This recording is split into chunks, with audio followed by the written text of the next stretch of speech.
Morning, James. Morning. We know Nathan Tyson's out until the new year. Anybody else that's going to be missing for the game tomorrow? No. We had a few bumps and bruises, but obviously the game being off Saturday has given us a chance to recoup, regather our physical state, if you like, and we're all raring to go. Obviously, training session this morning, and then on the road tomorrow. What did you do with your free Saturday? Looking for a house to live. We've found a place to live in Nottingham. That's good, close enough to the ground, and that's really what I was doing on Saturday. I'm not going to lie, but I did go and watch Sutton as well. I managed to squeeze that in. I was going to say, was there a temptation to watch a game or do some extra work with your players or whatever else, but the practicalities come first? No, we gave them the day off. They worked really hard on Thursday and Friday. They deserved that. I always say family first, and it's a case of obviously Christmas coming up as well. Gives them a chance to see their families, and they'll be raring to go today for the session, I'm sure, and preparing for Sutton. But myself, again, looking for accommodation for myself and managed to squeeze that game in down at Sutton. I know you would have wanted to play the game at Dover at the weekend, but has it allowed you just a little bit more breathing space over the last week to get your feet under the table, to sort out, if not some personal practicalities, but a few other bits and pieces you want to put in place? Yeah, it's been, to say that I've been here 9 days, it feels a lot longer than that. A lot happened in the first 4 days with the 2 games. So yeah, you're quite right, but at the same time you want the momentum. We had momentum, really it should be 6 out of 6, looking at the match stats against Aldershot, to restrict them to 60 completed passes, and to make 340 yourself, and half of them were in the mid-third, tells you where we were on Tuesday. We should have got the win. We created enough chances. I think we had 19 shots as well, and half of them were on target, so you expect to score. And another day, obviously Tom, Scott and Akwasi do score, but what was most disappointing about the game was Scott's goal was onside, and that's a bad decision there, and that should have gone our way, really. Do you fear that Dover won't be the last postponement that you'll get, and that the fixture list is going to be a little bit fluid between now and the end of the season? Yeah, it's coming on the 22nd now, which is good for us. It's another game. Hopefully we can build towards that game and get some more points on the board. Starting tomorrow at Sutton, and obviously Barnet here at home.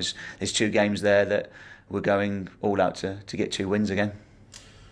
I think you've shown you're not messing about in terms of your recruitment. 3 players already through the door. I mean, how much did you have in mind that you wanted to bring in players so early in your time here?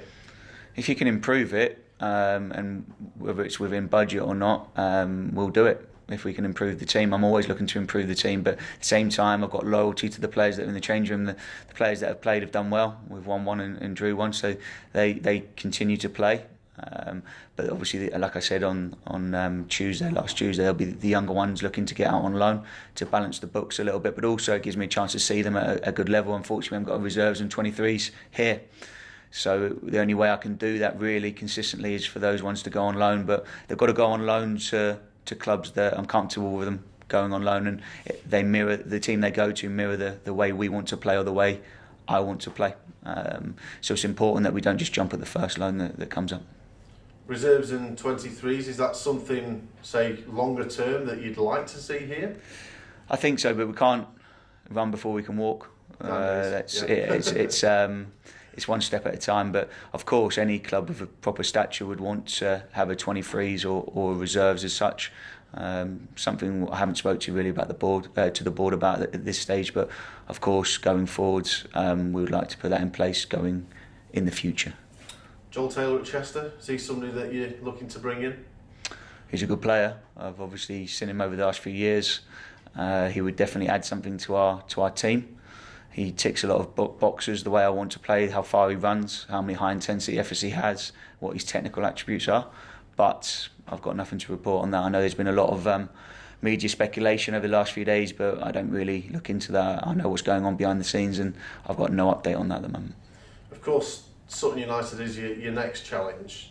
I'll talk about them a little bit specifically in a minute, but just in terms of like the opposition, how much do you focus on the opposition as opposed to focusing on yourself? I've interviewed quite a lot of managers, and some will do reams and reams and reams of work on the opposition and do presentations and stats and all this kind of stuff, whereas others it's very much it's all about us. Where do you stand on that? Well, there's always a minimum requirement that you work with your multifunctional team that I would want on the opposition. It just depends who they are, what's happening with us. I think it can go game to game on that, so I can't really answer that. But there's a minimum requirement that I'll always do on the opposition. I'll watch obviously the games I need to watch, whether that's live like I did on Saturday, got an opportunity, or obviously on the computer.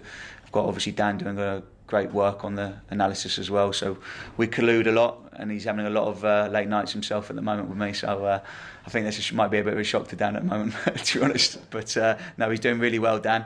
Really enjoy working with him on that side, and we'll be prepared the best we can, but we won't forget what weapons we've got.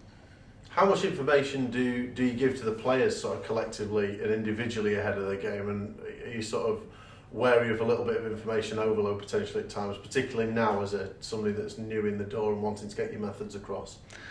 Less is more sometimes, but that's where the art of management comes in. It's how much information, what's necessary, when, and how, because people have different learning styles. So of course they're learning about me as much as I'm learning about them. You've got to remember that it's a two-way relationship. Respect works both ways as well. So it's about building relationships first and foremost at the moment. It's always about people, because you haven't got the person, then they won't listen anyway. So it's about relationships first and foremost, and then it's about dropping things in that you feel necessary. And again, it's game to game. It depends what the opposition's strengths are, what their weaknesses are, and also what we can do in the game. Never forget what we can do.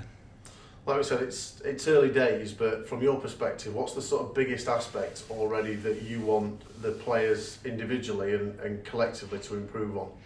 I want us to run further at a higher intensity, and we've done that. Some of the players are over nearly 100% on their running stats over the last week, whether that's training and games together. So that's been impressive, but also you've got to remember that that in training as well, because sometimes you might have to come off them a little bit in training because you want to get any injuries. So I'm really pleased we've got a full squad to pick from tomorrow. But first and foremost, we needed to run harder and higher up the pitch, and I think we've turned the ball over higher. And sometimes you have to defend from the front. When we were conceding sloppy goals before I came in, a lot of fingers were being pointed towards the back three or the back four. But actually, if you minimise the amount of crosses they're dealing with, or where they're doing it on the pitch, and it's higher up the pitch, you're turning the ball over. You can attack closer to the opposition goal, but also you're stopping the threat at the source. So that's what we've worked on, really. I want you to run harder. Has that been a difficult message to land with the players? It's quite simple language. It's just, I've said it, and I think I said it in an interview yesterday. I was on a podcast. It's about letting people know what they can do, just reminding them of that. I think that can breed confidence, and what's the biggest breed of confidence is points, and 4 from 6 is good. It's not fantastic, because 6 out of 6 would have been better. We should have 6 on 6 from 6. We haven't. I would imagine it'll be more of a test tomorrow night. Watching these on Saturday, they played really well. Matt's done a good job at Sutton. He's obviously stabilised them last year. He's got some athleticism in there, some structure. So it's going to be a tough challenge, but one we're relishing. I'm sure we're going to give it a right go tomorrow, and like every game, we go for the win. Is he somebody that you've come across in the game? I know you have another distinction in common. We've talked a lot about in commonality against your opponents in being a former Aldershot assistant manager. Yeah, he was in the office a couple of times when he came to games when I was at Aldershot. He's a good guy, an honest guy, and he's also obviously his close network where he worked with some of the staff at Aldershot overlapped on mine. So we have come across each other socially as well. He's a good guy, and like I said, he's done a good job, but that's as far as I'm going to go with compliments. We'll see him on the touchline, and I'm sure it'll be a good game tomorrow. They've made a very impressive start to the season, haven't they? I mean, is this potentially the biggest test you're going to face so far? I know it's only game 3. It is, isn't it? Because they're second and they've done really well. But I want to put a stop to that, how well they've done, and what we'll do, that will be 3 points for us tomorrow on the road. But we've got to make sure that we manage the game correctly on a pitch that's a leveller as well. So we've got to take that into account. But we'll be ready, like I said. And I've got a full squad to pick from, so we'll see who starts and we'll see how we set up. Likely to be around 1,000, over 1,000 supporters in attendance. How surreal is that going to be? Yeah, it's quite strange on Saturday when I was there, because I was sitting obviously, and it makes such a difference, and they got right behind their team.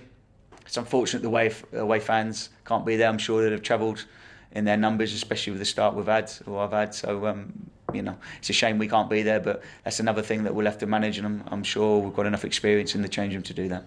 It's bizarre, isn't it, how things work out in football? We've sort of got used to football now without fans. I don't think we ever will. I commentated on numerous games now with no fans, and it's just bizarre. But over the last 3 or 4 days, to see 1,000, 2,000 fans back at grounds, to start hearing that again, it just feels really weird. They sound loud as well, even in the Tottenham Stadium. I was watching on Sky, on the Sky Action or whatever it was, and they sounded really loud. So it's amazing how much noise 2,000 can make in a 70 or 60,000 seater, all-seater. So it's great. It's a game for the fans. I think when it changed over first, when no fans were in the stadium, I think it was a major difference in the tempo of the games, the feel of it. But you're quite right, it seems like we've got used to it a little bit more and the tempo's got higher, but it's no doubt in my mind that it's a game for the fans, and without them, it's not the same. It's not the same camaraderie, and that's what football is about. It's about bringing people together, communities, and we can't wait to have the sports back here at Sheffield Road. I suppose that the challenge for you is just going to be to keep this good start going until the punters can return here. Yeah, we need to be in the best position we can. This season's by far gone. Anything can happen in the National League. You put some results together, results you can have, and they're fourth, sitting in fourth or fifth now. So it just shows you if you can put some results together, you can really fly up the league. So we're looking to do that, but we're not getting carried away with the start. It's 2 games. Tomorrow will be a different type of test. Thanks, James. Thanks. James, I was having a look at some of the stats from your first 2 games in charge, and you created more chances, better chances, having more shots on target, better possession, more recoveries. You must be really satisfied with how things are going so far. Yeah, I am. It's been positive in both games, really positive. But a positive aspect was also in the Weymouth game, dropping off, regrouping in the second half and saving energy and hitting the counter. I thought we'd done that really well as well. So we've shown different aspects and we've managed different times in the game, different quarters of the game, and we're looking to continue to do that. Apart from obviously looking for a new house, what else have you been doing in the last week in terms of what's been the main message to the players? Be positive, believe in yourselves, and obviously can we get some momentum going, get some results, which we have in the first 2, and that's really been the main message. Like we said, run harder, be more positive, turn it over and attack when the other team's out of shape, and we've done that. And we've got a lot of balls in the box as well. If you've got 2 centre forwards on the pitch, 2 goal scorers, you want to feed them. And we've done that with, I think we had 19 crosses in the second half against Aldershot, which is really impressive. At times last season, I think Tom Denton missed matches played on artificial pitches because he'd been suffering with a bit of a knee injury. Is that something that you'll consider tomorrow night, or will he be okay? It's something that I will consider, but we'll see. We'll see how we set up. I'm not going to give too much away. Corey Adai is obviously on loan from Barnsley. I believe his loan will probably be coming to an end in a couple of weeks. Is that something that you're looking at as well, or? He's actually returned now. He'll be returning to his parent club. And so will you be looking to bring in another goalkeeper? Potentially, yeah. I can't really say too much on that at the moment. There's no developments on that, but yeah, we're obviously short there. You can't go with one goalie. Obviously, Dylan's still quite a young lad, developing, so we'll be looking to try and strengthen there for sure. We've already spoke, but last week you said that Jack McCall was obviously coming on a month to month, and you said that Tom Whelan was here until next year.